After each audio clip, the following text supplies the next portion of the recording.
Y entonces, la verdad que otra vez es un placer estar aquí y para dar la conferencia magistral en español sobre tema. Am, el tema de la presentación es Soñando con mi hermano, descifrando, soñando con mi hermano, descifrando la espiritualidad afrocaribeña en la literatura de Juan Francisco Manzano. A finales del mes pasado, el Servicio de Parques Nacionales mandó eliminar una permanente exhibición sobre la esclavitud en la antigua residencia de los presidentes George Washington y John Adams en Filadelfia. La exhibición narraba las historias de las 9 personas esclavizadas por el primer presidente y la primera dama de la República estadounidense. Las autoridades nacionales justificaron su eliminación como parte integrante de un proyecto para, cito, restaurar la verdad y la cordura a la historia estadounidense, fin de cita.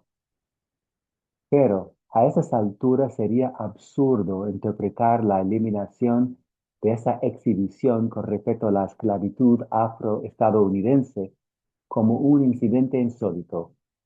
Desde el año 2021 se ha prohibido casi 23 miles de libros en 45 estados de la Unión Norteamericana, lo que la prensa ha denominado censura o el blanqueamiento de la historia nacional, constituye un proyecto aún más profundo, ambicioso y siniestro, que no solo pretende apagar las voces disidentes de la historia, pero hasta destruirlas. Esta destrucción se llama epistemicidio. El epistemicidio es un neologismo acuñado por el sociólogo portugués Boaventura de Sousa, que significa el exterminio de conocimientos y modos de entender e interpretar el mundo que producen los pueblos no europeos. En cuanto a su etimología, el prefijo epistemi tiene su origen en el antiguo griego y quiere decir conocimiento verdadero, que distingue de doxa, simple opinión. En latín el sufijo sidio significa cortar y matar. Así que, para los africanos y afrodescendientes, el epistemicidio se originó con el tráfico negrero y el colonialismo europeo, como afirma el sociólogo malawiano Madalitso Siri. Cito, en cuanto a los africanos secuestrados y esclavizados en América, como insinúa Grossfogel, se les prohibía pensar, rezar o practicar sus cosmogonías, conocimientos y cosmovisiones. Fin de cita. El epistemicidio era la piedra angular del imperio español en términos ideológicos, puesto que su objetivo no era simplemente prohibir el conocimiento de matriz africana, sino que deshonrar y deslegitimar esos saberes a perpetuidad. Se redujo las cosmogonías Yoruba y Bakongo a la mera superstición, aunque esos saberes se desempeñaban un papel imprescindible en los cabildos africanos y emergían de modo clandestino en la literatura de algunos autores afrodescendientes de la isla de Cuba. Desde su exilio en Nueva York, Félix Varela y Morales, un célebre abolicionista cubano, arremetió contra la superstición en su libro Cartas al Imperio. Varela temía que la superstición había permeado todo rincón de la isla de Cuba, de este modo amenazando el principio de la autoridad de la verdadera religión, entre comillas, es decir, la religión católica. Varela impugnó los motivos de los supersticiosos, acusándolos de realizar obras de tinieblas. Cito, para erigirse en oráculo o para abusar de la verdadera autoridad hasta el punto de hacerla ridícula y atribuirle como los falsos profetas sentencias y hechos que la sabiduría divina detesta y condena. Fin de cita. En una palabra, confunden los católicos con los supersticiosos. Cito, fin de cita. Como ha señalado el estudioso cubano Eduardo Torres Cuevas, cito, el catolicismo se convirtió en la expresión ideológica y el factor unificador de la identidad blanca criolla. Fin de cita. Sin embargo, mientras Varela se oponía al catolicismo popular de los blancos pobres y la cosmogonía africana de los negros, el poeta Juan Francisco Manzano incorporaba una multiplicidad de símbolos religiosos y literarios en su poesía y prosa. De hecho, en 1838, el mismo año del discurso epistemicida de Varela, Manzano lanzó Un sueño a mi segundo hermano, un poema salpicado de símbolos neoclásicos, románticos y católicos, con el fin de abogar por la libertad de su hermano esclavizado en Matanzas.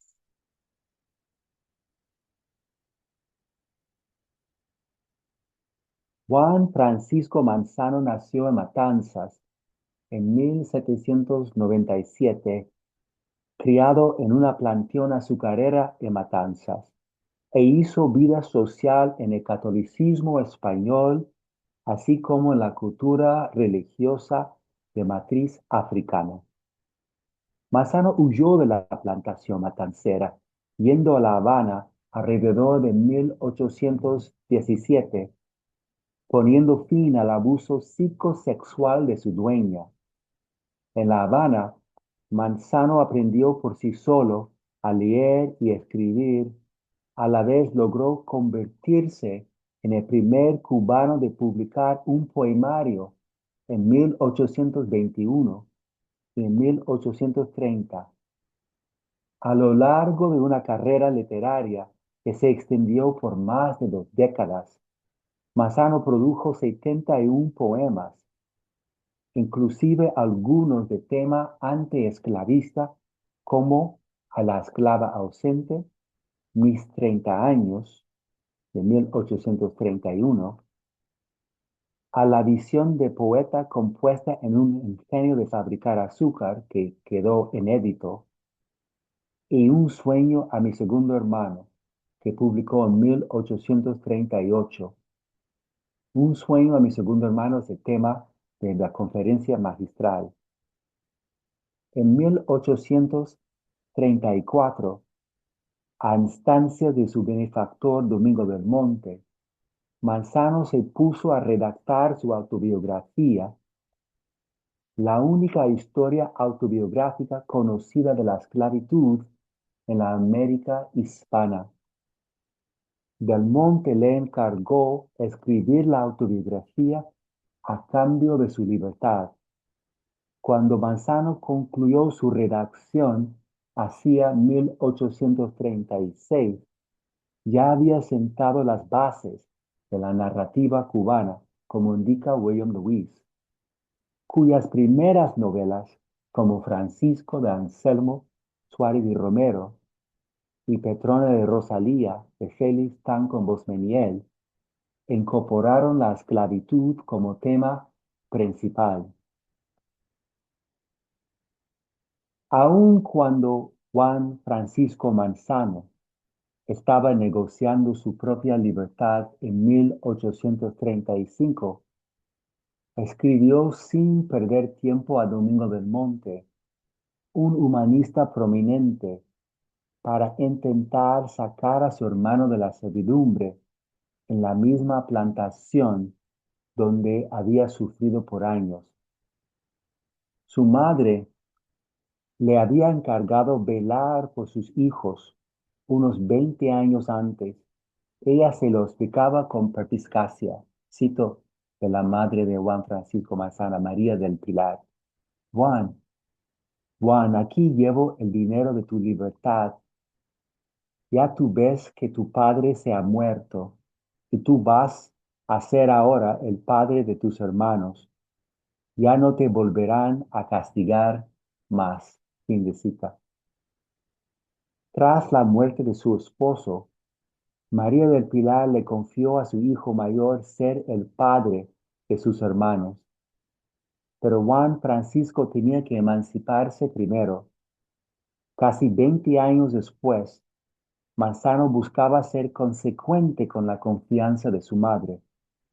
Aunque en 1835 Manzano no había alcanzado cierta fama como poeta afrodescendiente por haber publicado en 1821 la primera colección de versos en la historia de la literatura cubana. Todavía no estaba en condiciones para rescatar a Florencio, su hermano menor.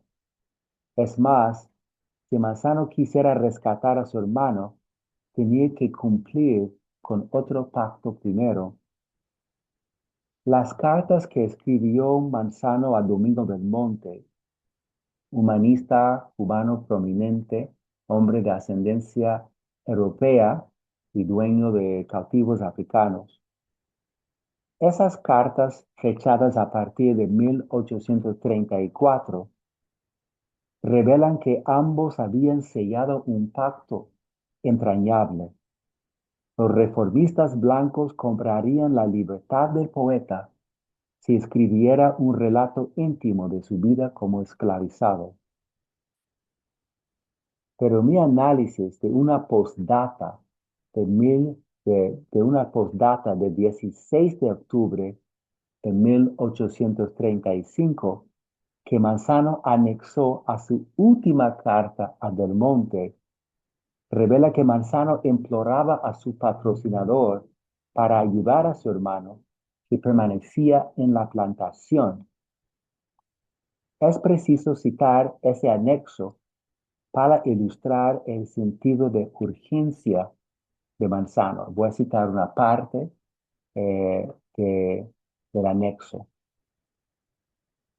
Cito, Señor Don Domingo, cosa de su merced, pues si no ya la desgracia de mi hermano reclama su compasión, a lo menos hágalo su merced por este a quien levantó del cielo a la felicidad y pueda su mediación cortar la peligrosa y tristes consecuencias que puedan acarrearme la cólera de un amo irritado y la imprudente irreflexión de esta criatura que, guiado por mi fama que matanza suena, creyó hallar en mí un apoyo sin conocer mi aislada impotencia en este caso. Fin de cita. Entonces Manzano ya se había ido de la plantación, pero todavía no era hombre legalmente emancipado y su hermano se quedaba en la plantación matancera y Manzano, como buen hijo, estaba en el proceso de convertirse en un adulto, o ya era adulto en este momento, en 35, quería cumplir con la confianza de su madre. Aun cuando Manzano cumplía con su parte de quid pro quo para garantizar su propia libertad, comenzó a actuar en pro de su hermano. Manzano se dirigió a su patrocinador, elevando las sensibilidades aristocráticas y su sentido de superioridad racial, elogió, cito, la bondad que su merced me dispensa, fin de cita, y se refería a su mecenas como la persona que lo, cito, levantó del cielo a la felicidad, fin de cita. El tono de Manzano es consistente a lo largo de la correspondencia con Del Monte, mediante una red clandestina en La Habana. A pesar de su retórica de humildad, La petición de Manzano fue muy explícita. Le encargó al del Monte interceder a nombre de su hermano con su antigua ama, la marquesa de Prado Ameno. No se sabe si Del Monte respondió a su petición, pero 3 años después, su hermano Florencio aún vivía en la esclavitud, sujeto a los caprichos psicosexuales de una ama sexualmente abusiva. La postdata de Manzano para Del Monte no menciona el nombre Florencio, pero Manzano se refería a su hermano con el mismo afecto que contenían sus palabras en su autobiografía y en un poema titulado Un sueño a mi segundo hermano. Entonces voy a hacer una lectura atenta del poema Un sueño a mi segundo hermano. Aquí a la izquierda se ve brevemente la representación de un hombre negro joven como era Manzano en el cepo. Ahora vamos a pensar en la influencia de las ideas de la región, la cuenca del Congo, en el África centro-occidental, en la literatura de Manzano como parte de la conferencia magistral.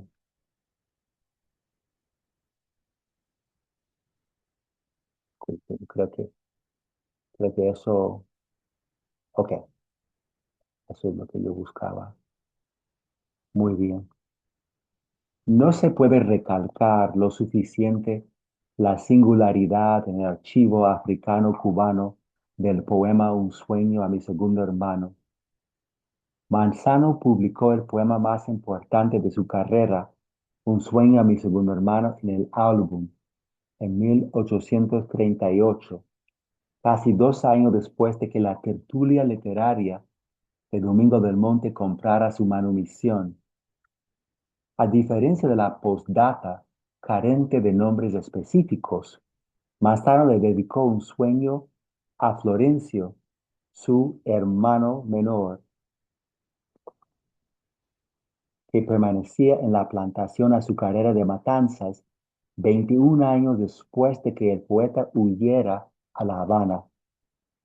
Contaba con que el poema daría a conocer el destino de su hermano y abogaría por su emancipación.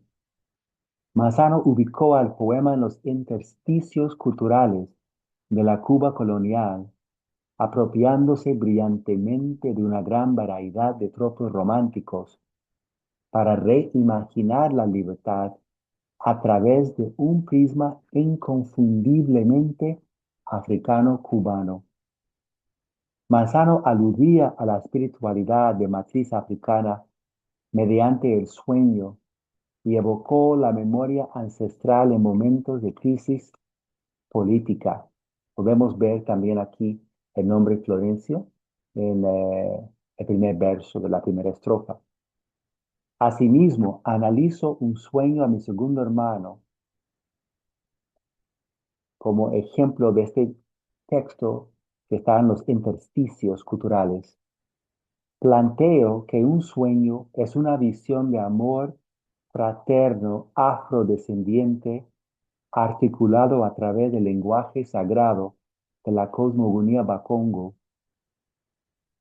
Existen 4 temas en un sueño que merecen especial atención: el espacio onírico, donde aparece el sueño mismo; el vuelo mágico; el monte como espacio ritual y el simbolismo neoclásico.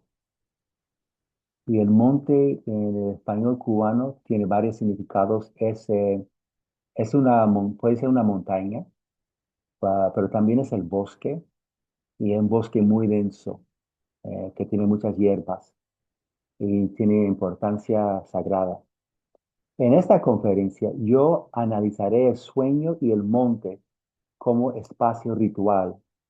En un sueño, Manzano se transforma en un pájaro que rinde culto a sus padres difuntos y rescata a Florencio de la plantación esclavista. El entramado de símbolos católicos y cosmogonías africanas es legible en la obra de Manzano si examinamos ese paradigma en su literatura que la Iglesia consideraba supersticiosa. El padre Varela identificó tres formas de superstición que pululaban en la sociedad cubana: el énfasis en santos milagrosos, la abundancia de apariciones de espíritus y los sueños premonitorios. Cito de Varela: llegan pues los pueblos a adquirir una propensión a creer todo lo maravilloso y a encontrar la autoridad divina sobre todas las materias y a escudarse con ella aún para cometer los mayores crímenes. De aquí tienen origen los innumerables milagros que el vulgo cree y que la Iglesia nunca ha aprobado ni puede aprobar, y las apariciones que muchos ilusos, después de engañarse a sí mismos, han engañado a la muchedumbre irreflexiva. Y luego dice, cito, si se le aseguran que es un milagro que ha hecho tal o cual santo, y todas las apariciones y sueños aún los más ridículos, siempre que sean análogos a sus ideas o promuevan sus intereses. Fin de cita. Esa idea de tener un sueño o de contar un sueño a alguien con el motivo de promover sus intereses políticos es muy importante para el análisis que yo hago de poema Un sueño a mi segundo hermano. Todo esto es importante porque la espiritualidad que Varela denominó supersticiosa, la creencia en santos milagrosos, la abundancia de apariciones de espíritus y los sueños premonitorios, fue el sello eh, distintivo en la literatura colonial transculturada de Manzano. Yo acuñé el neologismo literatura colonial transculturada en el artículo Ritual and Reason, Negotiating Freedom en Juan Francisco Manzano, hace 14 años, para dar nombre a una literatura situada en la periferia, pero que resultaba grata para el lector metropolitano. Mi planteamiento fue que la literatura colonial transculturada constituye un prisma teórico para leer textos interepistémicos que armonizan tropos literarios con simbología católica y espiritualidad de matriz africana. La pluriversalidad es el punto de partida para la creación de estos textos, y mi aproximación teórica permite leerlos entre líneas. Como dice el antropólogo Stéphane Palmier, cito, la literatura colonial transculturada, eso es mi término, pero Palmier habla sobre un modo de producción de conocimiento culturalmente específico. Cito, fin de cita. Entonces, eso es lo que me interesa. Fernando Ortiz concibió la idea de transculturación en 1940 como un proceso en que los europeos, los indígenas y los africanos crearon un tercer espacio cultural a partir de interacciones continuas, pero desiguales durante la época colonial. La teoría de la transculturación, según Mary Louise Pratt, es útil para pensar el ambiente colonial y es dentro del ambiente colonial que toma lugar la transculturación, en lo que ella llama la zona de contacto. La zona de contacto. Entonces, Pratt arguye que la transculturación toma lugar en la zona de contacto colonial, brindando ejemplos de transculturación en Latinoamérica y en África. Es más, Pratt definió la literatura autoetnográfica como textos orales o escritos producidos por los pueblos colonizados como respuesta a las representaciones dominantes de sí mismos hacia la metrópoli. Entonces, el texto autoetnográfico es cuando el mismo colonizado escribe usando las herramientas del grupo dominante, en este caso los españoles, pero construye un texto que es contestatario frente a la representación del africano, en este caso, o afrodescendiente, la representación dominante. Mi investigación demuestra que Mazzano colocó a los personajes negros en el centro de un orden cosmológico afroatlántico, en el cual las creencias de matriz Bakonga eran la base sobre la cual se lograría la emancipación.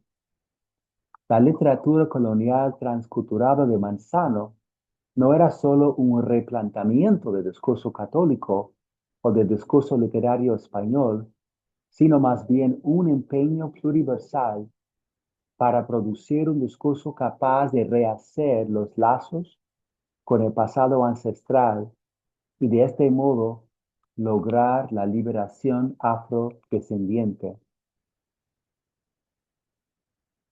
Voy a mostrarles aquí las últimas estrofas del poema. Vemos el nombre de Marzano. Esto es el manuscrito. Bueno, disculpe, eso es la publicación original, no el manuscrito, pero la publicación original, que la copia está en el Instituto de Literatura y Lingüística en La Habana. Yo trabajé con una bibliotecaria de nombre Yasnay Cuesta. Un sueño a mi segundo hermano es literatura colonial transculturada, de modo que para hacer una lectura atenta se debe reconocer el doble sentido de simbolismo predilecto de Manzano. El poeta incorporó el espacio onírico en otros poemas, como la visión de poeta en un genio de fabricar azúcar y de poema poesía. Él usa mucho el sueño y la visión. El sueño constituyó el recurso retórico más notable con que contaba Manzano, porque el sueño creó un espacio onírico en el que coexistiera diversos mundos religiosos y varias figuras retóricas. El sueño le permitió a Manzano comunicarse con sus difuntos padres, visitar sus tumbas y hasta transformarse en un ave destinado a rescatar a su hermano Florencio. Las primeras estrofas introducen la secuencia de sueño en el poema Antiesclavista. Tengo algunos de los versos aquí. Tú, Florencio, que sabe las penas que padezco, cuán justas y fundadas martirizan mi pecho. Sí, tú, que en otros días calmabas mis tormentos, o juntos con las mías tus lágrimas corrieron. Confuso y agobiado, de mil pesares lleno, la soledad buscaba de los hombres huyendo. Hacia el vecino monte que de Quintana el cerro domina y ameniza. Vamos a ver, tenemos aquí.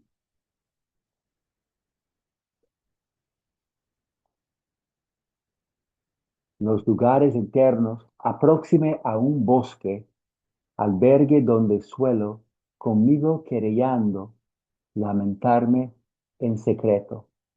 Y luego menciona un dulce y grato sueño. Estas estrofas se prestan a lecturas disímiles. En el romanticismo español, el sueño existe más allá del tiempo y el espacio. Se libera de toda lógica. Siempre permanece abierta en metamorfosis constante. Y de tal manera los sueños constituyen espacios donde el mundo de los espíritus puede existir. De igual forma, la espiritualidad africana concebía a los sueños como espacios en los que ocurría la revelación espiritual. El historiador John Thornton señala que en los siglos XVI y XVII, la revelación de espíritus en África incluía sueños, augurios, visiones y posesión de humanos, alemanes y objetos inanimados por parte de los espíritus. Como figura retórica espiritual, el sueño se presta a lecturas disímiles e incluso contradictorias. Contemplar los sueños más allá del romanticismo crea un espacio de intervención quiero introducir la teoría de sueños de Kia Bunseki Fukiao, un pensador ya difunto o fallecido pensador congolés. Cito, un sueño es una comunicación sin voz. Es al mismo tiempo un medio y un mensaje. Este mensaje puede ser audible, pictórico y escénico. El sueño puede ser un reflejo de actividades diurnas, una repetición de actividades pasadas o una proyección en el futuro de las propias actividades e imaginación del individuo, buena o mala noticia. Un intérprete de sueños, que se llama en Kikongo, Mbangudi Andosi, es la persona con una alta sensibilidad y conciencia de los movimientos, símbolos y significados. Fin de cita. Manzano describió que soñaba con más que una repetición de actividades pasadas. Su sueño era un mensaje pictórico y escénico en espera de una interpretación. La teoría congolesa sobre los sueños se ajusta a mi lectura de un sueño porque con este punto de vista expositivo, Manzano no era un intérprete de sueños con ambiciones egoístas, sino un Mbangudi Andosi, cuya sensibilidad y conciencia, cito fin de cita, lo dotaron de la capacidad para extraer el significado del mundo simbólico que los ancestros habían puesto ante sí. Manzano tradujo el monte, el cementerio de esclavos y el vuelo mágico, e incluso a Ícaro, a un lenguaje lírico comprensible para su hermano Florencio y para sus lectores blancos. Entonces, como un texto autoetnográfico, tenía necesariamente dos audiencias, dos lectores, dos públicos lectores. En el poema de Manzano se representa el monte, la selva, como un refugio de la esclavitud, como un espacio sagrado para el sujeto afrodescendiente que invoca el poder de los muertos. Masao describe su fuga de la plantación con eufemismos, diciendo de los hombres huyendo, nada más, de los hombres huyendo, cito fin de cita. Su escape lo condujo al monte, que se convirtió en un espacio sagrado para desempeñar el ritual de matriz Bakonga. Las siguientes estrofas son testigos de los momentos iniciales del ritual en el poema La Transfiguración de Manzano en Ave. Sin embargo, para el padre Félix Varela, quien pretendía exterminar los saberes religiosos que no compaginaban con la verdadera religión, los sueños y los intérpretes de sueños eran una verdadera amenaza a las peticiones de autoridad. Entonces, según su punto de vista, Manzano estaba tratando de erigirse en oráculo. Y es muy interesante que tanto Manzano como Varela produjeron sus textos en el mismo año, sin comunicarse entre sí, ¿no? Em, Tengo otra parte del poema. Ok. Espero que eso, ajá, parte de lo que quiero va a aparecer aquí. Ok, ok, muy bien. Entonces cito, Manzano se convierte en ave y dice, ah, no sé si creo que tampoco así, voy a citar. Revuelo de muy grandiosas plumas, dos alas que contemplo, preciosas y pintadas de mil colores bellos. Revuélvolas mil veces, de admiración perplejo, sin que alcanzar pudiese la causa de ese efecto. Visto tanto en el aire, aquí estoy, visto tanto en el aire, buscaba con anhelo el centro de la tierra para posar mi vuelo.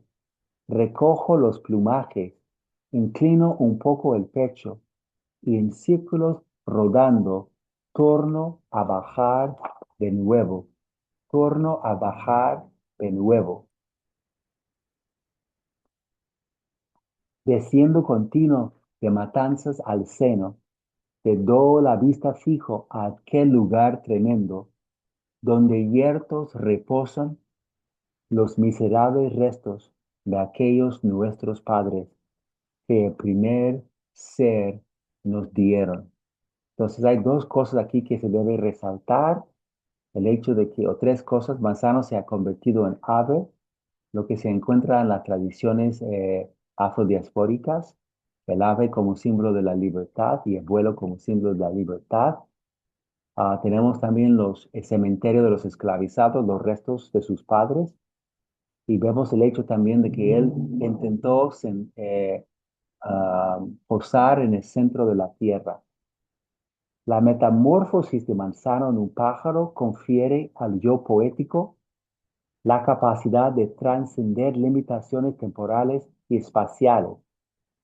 James Figueroa llamaría eso un acto de cimarronaje cultural, como se evidencia a través del poema.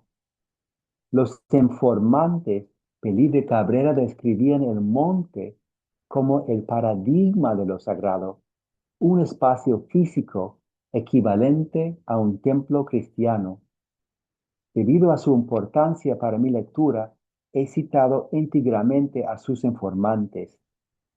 Cito, nosotros los negros vamos al monte como si fuésemos a una iglesia, porque está llena de santos y difuntos, a pedirles lo que nos hace falta para nuestra salud y para nuestros negocios.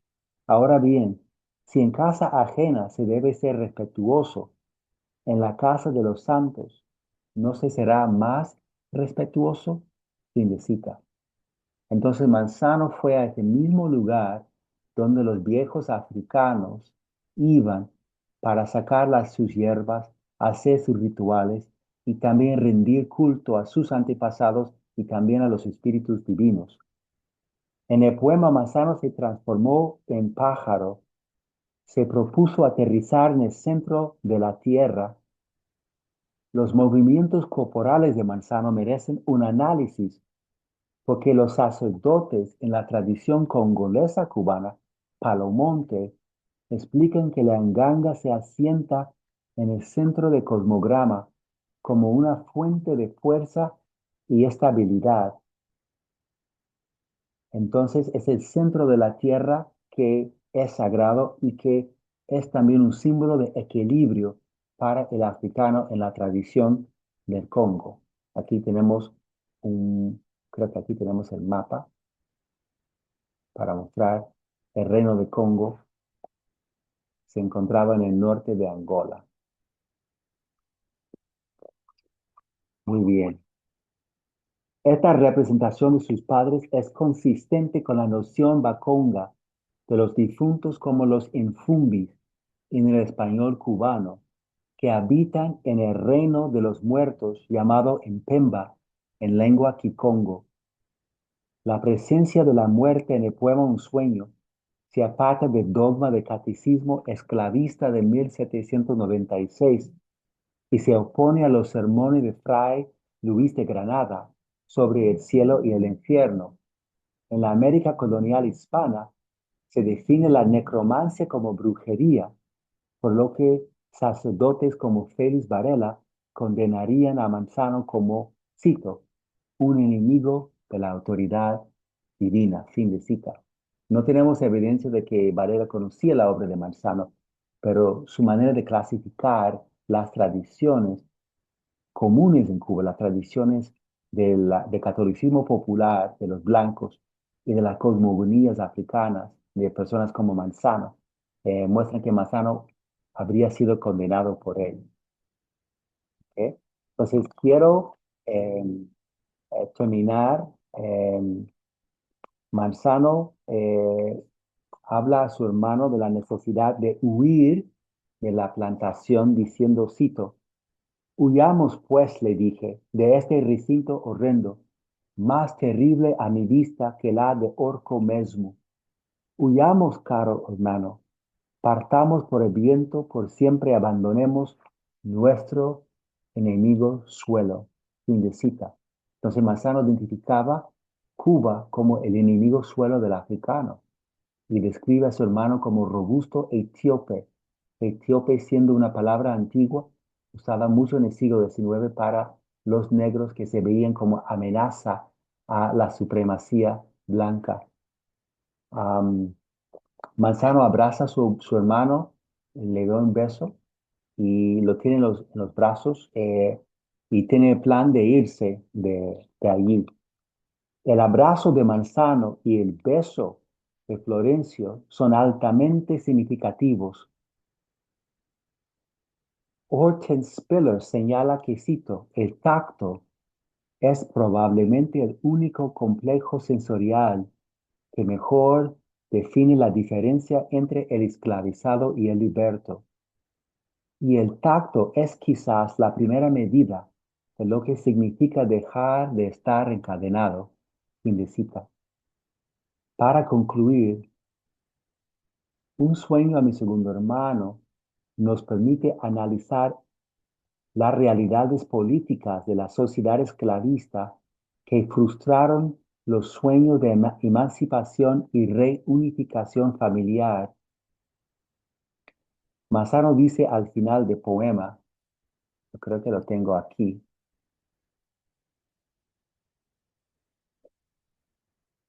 sí, creo que está aquí, parte. Lo siento, no está ahí.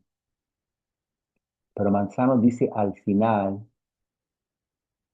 del poema, me tramonto y me juzgo, gran señor de los vientos, yéndome atrás, dejando de América los pueblos, de salvar no mi vida, sino la que veo próximo a padecer, cual Ícaro el despeño.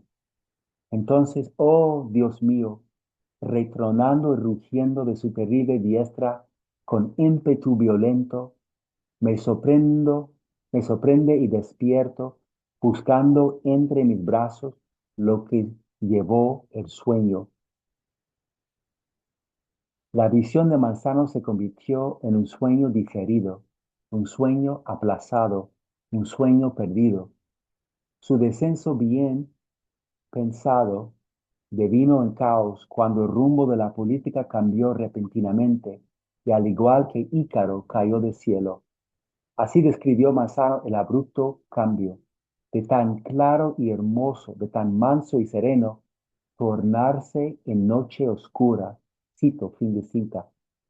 Manzano caracterizó su cambio de destino como un noto horrendo en el mar.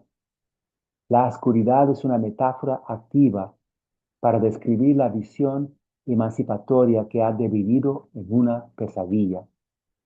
Tal cual Ícaro, al volar demasiado cerca del sol, las figurativas alas de Manzano se desvanecieron. En un acto sin el del amor fraternal, Manzano exclamó, de salvar no mi vida, sino la que veo próximo a padecer. Estaba hablando de su hermano. Entonces creía que la vida de su hermano estaba próximo a padecer.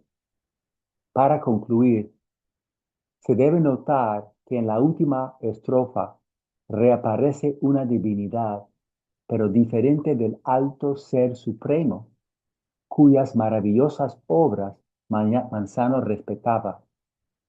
Por el contrario, esta divinidad es furiosa, es despiadada, cito, retronando y rugiendo de su terrible diestra, ¿ah? Con ímpetu violento. Y Manzano exclama, oh Dios mío. Estos versos son evidentes referencias de Dios vengativo del Antiguo Testamento, quien le impide a Manzano salvar a su hermano menor. Atónito ante un Dios violento, Manzano despierta buscando entre sus brazos lo que mi sueño llevó. Cito, fin de cita.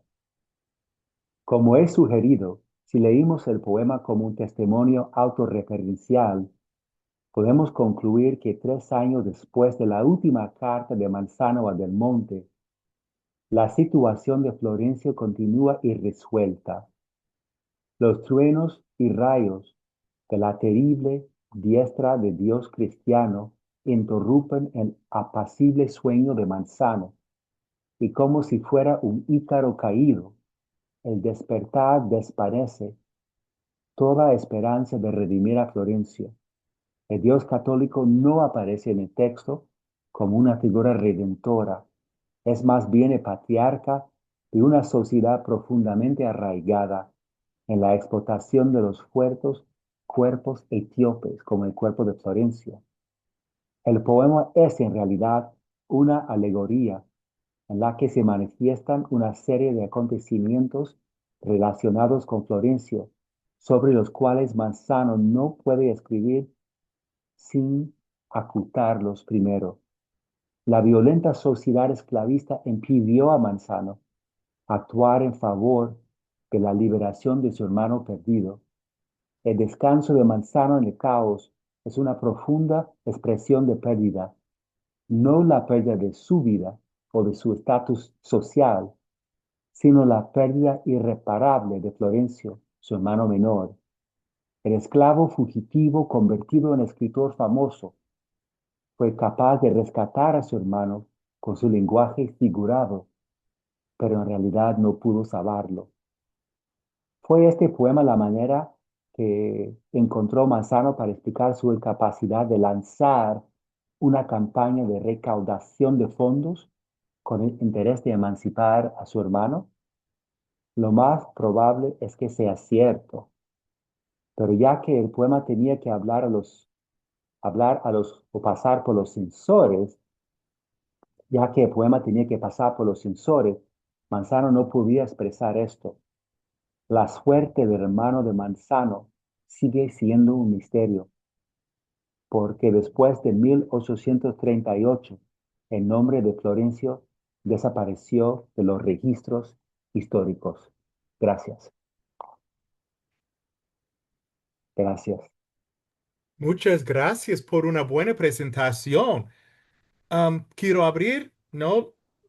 Dar la oportunidad a personas para hacerte preguntas.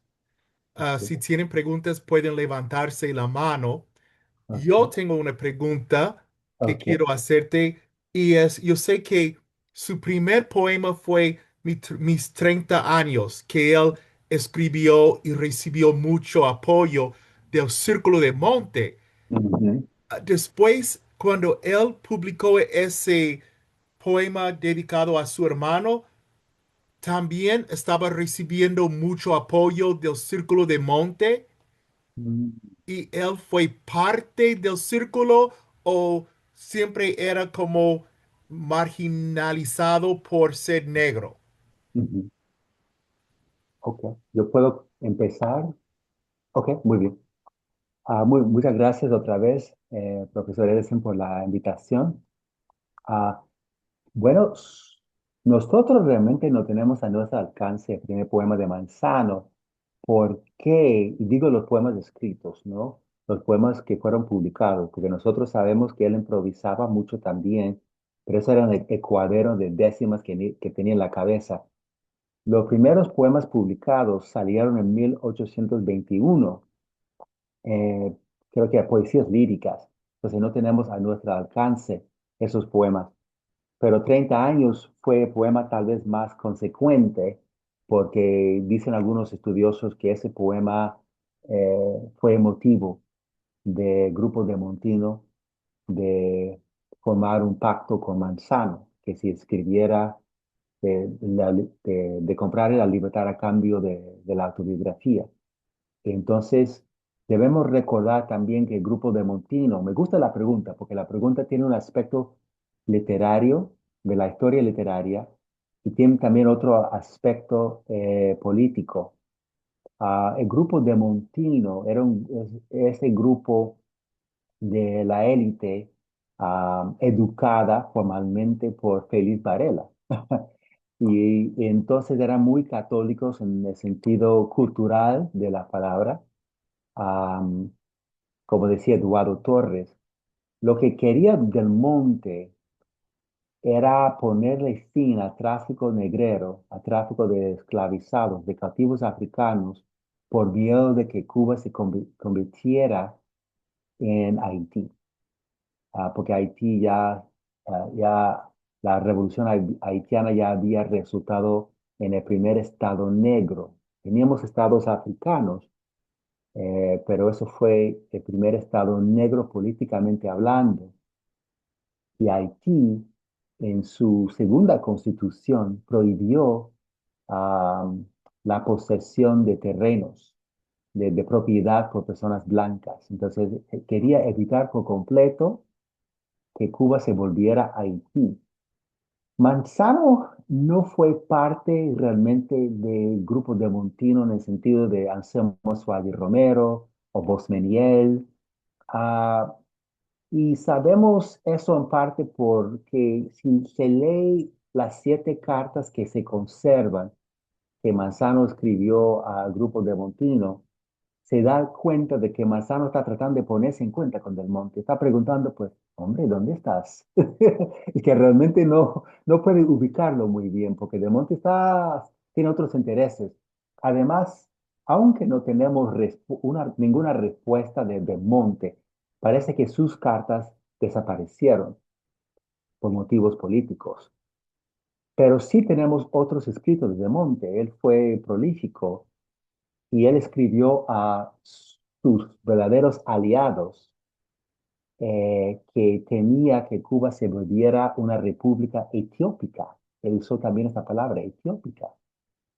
Yo creo que Jerome Branch ha hecho un buen trabajo sobre Del Monte, pero hace falta en lengua inglesa publicar más sobre Del Monte desde un eje más crítico, porque en Literary Bondage, en el trabajo de William Lewis, Del Monte sale como casi como no quiero decir como un héroe, pero como un progresista.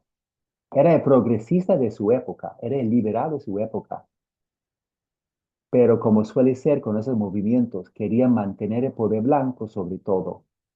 Entonces, Manzano no fue miembro tal cual de este grupo, pero lo que sí este grupo logró hacer eh, era conservar sus escritos. Eso lo hicieron muy bien.